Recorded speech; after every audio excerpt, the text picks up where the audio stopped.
I'll begin with talking about the so-called rise in the experience economy and how there's a shift away from hoarding of material goods to hoarding of exciting and challenging experiences.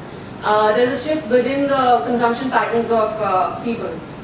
From Tennis Tito's 20 million space holiday to caving in Belize to visiting real-life monks in Bhutan to there's also a rise in extreme sports. The best example being bungee jump, where you don't really require a skill or an exertion beyond undergoing death-defying neurotransmitter and a rush that hits the nervous system. A rise in rave, special kind of films with special effects, and a move towards spirituality. Now George Eastman designed this camera, designed, manufactured and marketed this camera which changed not only photography but consumer products forever. Flickr is driven by this design experience strategy where they want to help people make their photos available to the people who matter to them, and they want to enable new ways of organizing photos. To do this, they want people to get photos inside the system and out of the system in as many ways as possible. They understand that people are already using a collection of tools that they don't have any desire to replicate the functionality of those. Instead, they want to capitalize on their functionality of coming up with new ways of sharing. So we should stop designing products, and that's because when you start designing a thing with the idea of just designing a thing, then you artificially limiting yourself to what products you can design. They're only artifacts in addressing customer needs. Now, what Flickr, Kodak and Apple all realize is that the experience is the product we deliver, the only thing that the customers care about. When you design a product, it's a given that it has to be ergonomic, it should be easy to use, but we should always keep in mind that it has to be significant to the user and enhance their lives in some ways. Like how these days in these busy lifestyles, people, the television has come inside the bedroom, and how people have less time to give to the household, and how women have become independent. You use laptops on the bed. Now Flow has come up with this bed that has a quilted backrest, which makes the experience of watching television in the bedroom more easier. This experience. Now I'll just quickly run through the experiences in the product that enhances those experience, and the product that gives the feeling of this is this carpet that you can put it in your house. This seating. Or this another seating. Now another experience of how pets are so are an integral part of your family. So this Arneo's puppy is like a perfect example of emotional connection to a product experience, and then how this enhances the experience. Then I have never gotten an opportunity to actually do this.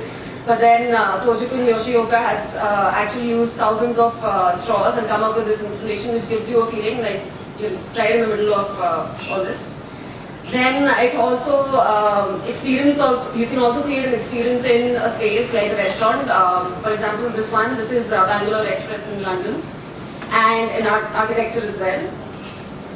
Then this experience of, I would love to play in the rain, and then Hans Rohe has come up with this this rain shower. And then consumers also experience this product attachment to certain things. That also helps in they hold on to objects more if they feel connected to it. And 4 factors that affect product attachment are self-expression, group affiliation, memories, and pleasure. I would take up product personality because people want to show off their individuality. So consumers bond more strongly with products that have a personality similar to their own personality. For example, this VW Beetle, which has a happy and friendly personality. The left hand side watch is for extroverts, and the pricing side is for introverts. And also people feel this sense of attachment with products if they can personalize it, because they act as co-designers for the product, like in the case of Nike or Louis Vuitton, or like how they change cell phone covers and bags. Now some of my work, like how these days, because of busy lifestyles, people don't actually get time to sit together and cook with a family or sit and eat meals. So this was part of a workshop. I designed a kitchen which gives an experience of which allows people to experience cooking as a spiritual process. It's like a common element which runs through the entire space, and it gives a feeling of rhythm and harmony and continuity, and yeah. So now another experience of how a mother and child, a relationship between a mother and child, and which gave way to this jewelry. Like why don't we celebrate the 9 months of when the baby is actually being formed? So this piece of jewelry can be gifted to the mother, and every month a piece keeps getting added to the entire thing, and by the end of 9 months you have an entire neck piece which can be given down, passed down to generations. Then this is another set of experiences for teenagers. I had to design home furniture for teenagers, and I studied how I actually interviewed 50 families and how they're using furniture, but nobody actually wants to spend on teenagers' furniture. And furniture's life is 6 to 7 years, 7 to 8 years.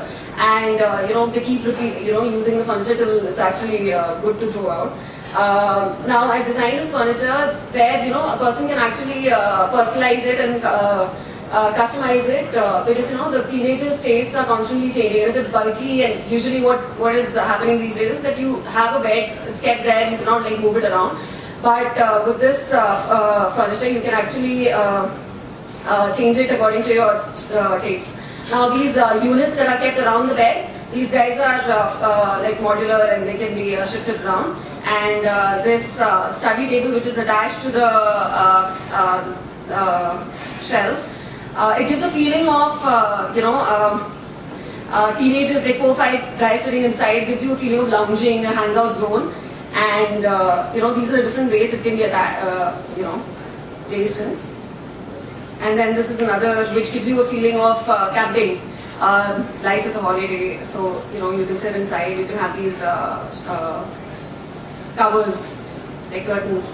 And then I had to design this CD packaging.